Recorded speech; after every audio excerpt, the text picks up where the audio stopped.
I am now setting up an experiment to demonstrate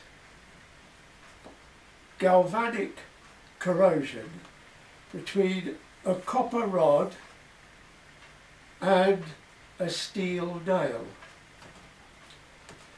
I've put a separate steel nail in between the two, and if theory is correct, the charges will pass from the steel into the electrolyte and back to the copper rod and return through the copper wire jump lead.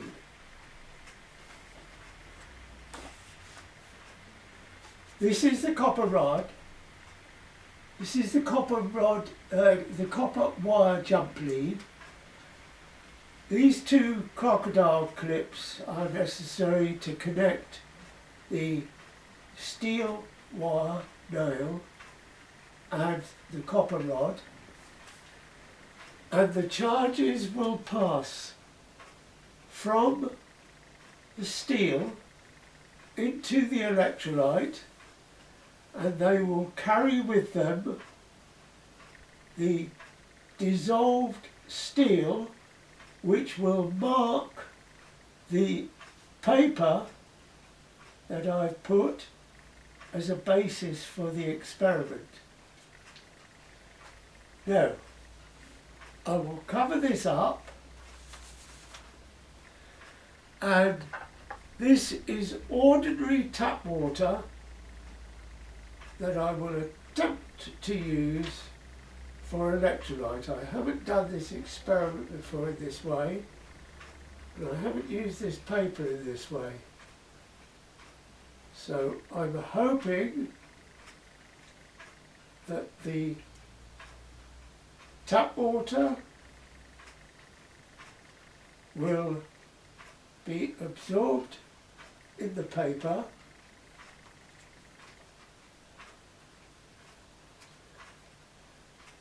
and will provide sufficient electrolytic path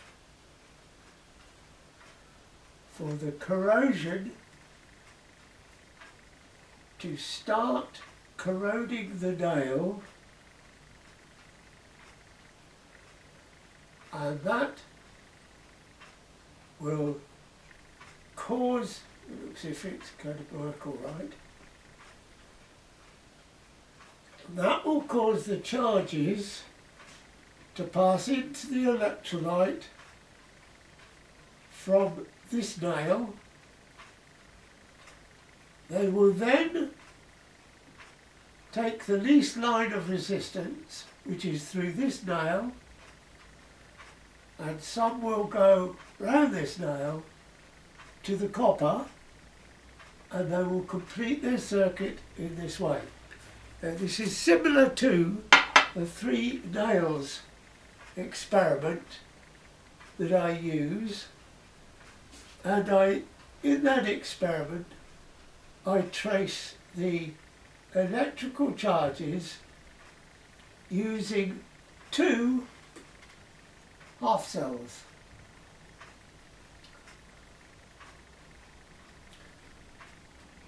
This is a half cell, and I normally use 2 half cells, one in a fixed position and the other one moving, and I will do that in the next section of this experiment.